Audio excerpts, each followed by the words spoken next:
Halo, selamat pagi anak-anak. Bagaimana kabarnya hari ini? Masih sehat ya? Anak-anak kelas 6 harus tetap semangat belajar di rumah.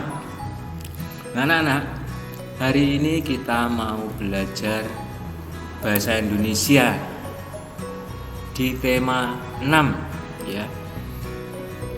Tentang menuju masyarakat sejahtera. Nah, di tema 6 ini yaitu KD3.8 kita ada 2 subtema yang masuk, yaitu subtema 2 membangun masyarakat sejahtera dan subtema 3 masyarakat sejahtera negara kuat.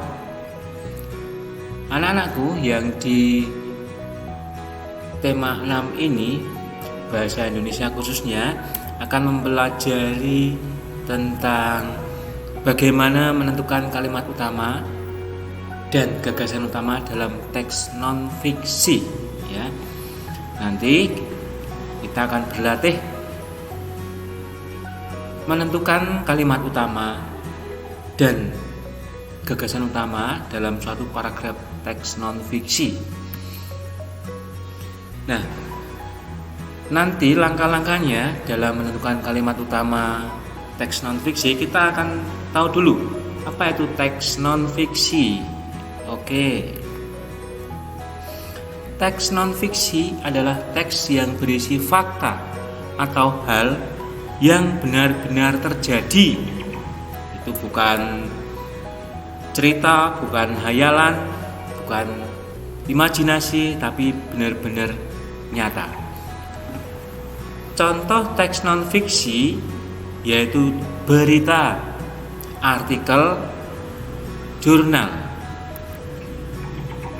Setiap paragraf memiliki kalimat utama. Nah, ini kita akan menentukan kalimat utama. Kalimat utama merupakan kalimat yang bersifat umum dan mengandung gagasan utama. Jadi anak-anak,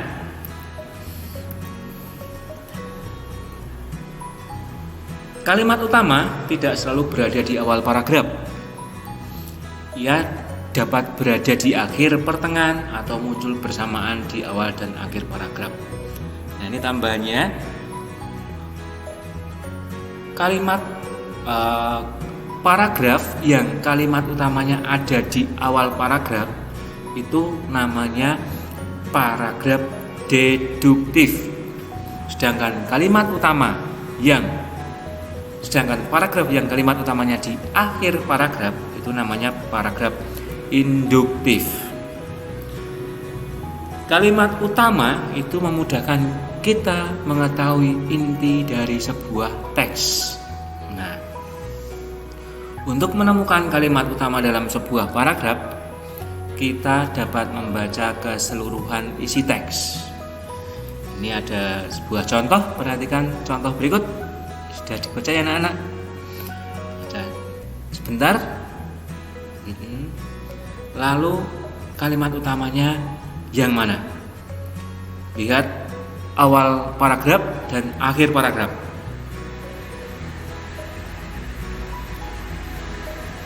Oke. Kalimat utamanya yang mana? Iya. Biasanya di awal paragraf, tapi tidak harus di awal. Nanti ada ciri-cirinya. Nah, setiap warga negara kita memiliki hak yang harus diterima. Oke, nanti latihannya ada lagi.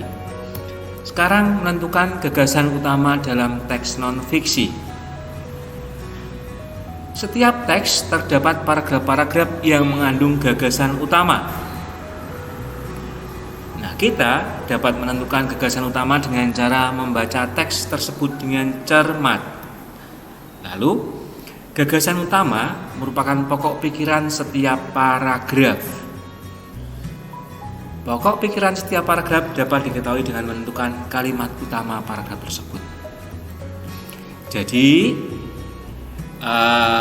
menentukan gagasan utama itu yang pertama dulu menentukan kalimat utama dulu. Nah, gagasan utama itu biasanya ada di dalam kalimat utama. Ini contoh paragraf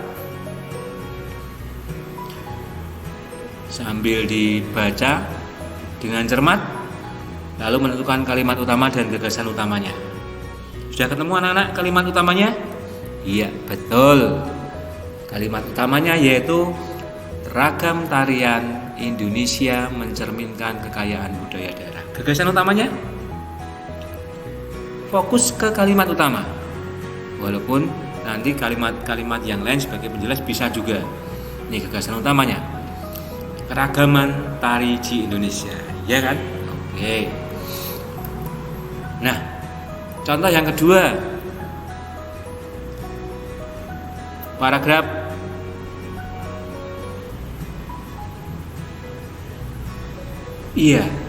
kalimat utamanya di awal paragraf namanya paragraf deduktif. Lalu gagasan utamanya apa? Nah, ini hak warga negara berkaitan erat dengan tujuan nasional. Nah, itu berarti berkaitan erat itu hubungan hak warga negara dengan tujuan nasional. Nah, ini ya. Oke. Nah, anak-anak, tugasnya sekarang mengerjakan dan mencari kalimat utama dan gagasan utama dari paragraf berikut ini. Nanti hasilnya bisa difoto lalu kirim melalui WA Pak Budi ya. Nah, jangan lupa hasilnya diberi nama, kelas dan nomor absen. Paragraf pertama, yang mana kalimat utama dan gagasan utama. Bisa diulang-ulang lagi. Yang paragraf kedua, kalimat utama dan gagasan utamanya. Paragraf ketiga, yang mana kalimat utamanya dan gagasan utamanya. Paragraf terakhir, paragraf keempat, dicari juga kalimat utama dan gagasan utamanya. Oke anak-anak, terima kasih. Tetap semangat. Semoga anak-anak di rumah selalu sehat, orang tua juga dilindungi oleh Tuhan sehingga bisa menemani anak-anak belajar di rumah. Oke, terima kasih.